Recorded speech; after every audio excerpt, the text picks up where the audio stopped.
Hello enemy lovers, কেমন আছো তোমরা? আজকে নিয়ে এসেছি একদম নতুন ইউনিক টাইপের এক isekai anime, a great adventure in isekai, যেখানে নায়ক একজন যোদ্ধা না বরং একজন সংগ্রহকারী। শুনে আলাদা লাগছে, চলুন দেখে আসি এই এনিমি সিরিজটা কেমন হতে যাচ্ছে। তো চলো আর কথা না বাড়িয়ে মূল ভিডিও শুরু করা যাক। এই এনিমি সিরিজের গল্প শুরু হয় এক সাধারণ তরুণকে নিয়ে, যে ট্রাক অ্যাক্সিডেন্টে মারা গিয়ে এক নতুন জগতে চলে আসে।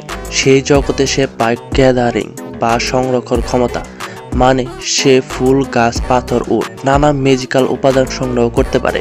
শুনে মনে হয় এটা তো একেবারেই দুর্বল স্কিল, কিন্তু ধীরে ধীরে তার স্কিল দিয়ে সে তৈরি করতে থাকে ওষুধ, ম্যাজিক্যাল জিনিস আর ভয়ঙ্কর অস্ত্র, যা অন্যরা কল্পনাও করতে পারে না।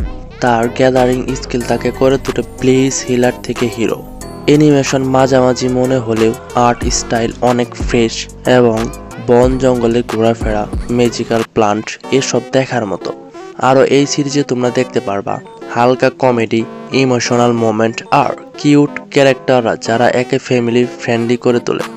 যারা সোল্ড, ম্যাজিক বা ফাইট ছাড়া একটু অন্যরকম এনিমি দেখতে চান, তাদের জন্য এটা এক ধরনের perfect a great adventure in isekai. এটা স্লো ফেট হলেও খুবই এনজয় করে এনিমি। এর টোটাল সিজন হচ্ছে একটা এবং এর টোটাল এপিসোড হচ্ছে 12টা। এই এনিমি সিরিজের IMDb-তে এখন পর্যন্ত রেটিং আছে 6.1 আউট অফ 10। আর এই এনিমি সিরিজটা তোমরা জাপানি, ইংলিশ অ্যান্ড হিন্দি ভাষায় দেখতে পারবা, আর এটার হিন্দি ডাবটা খুবই সুন্দর।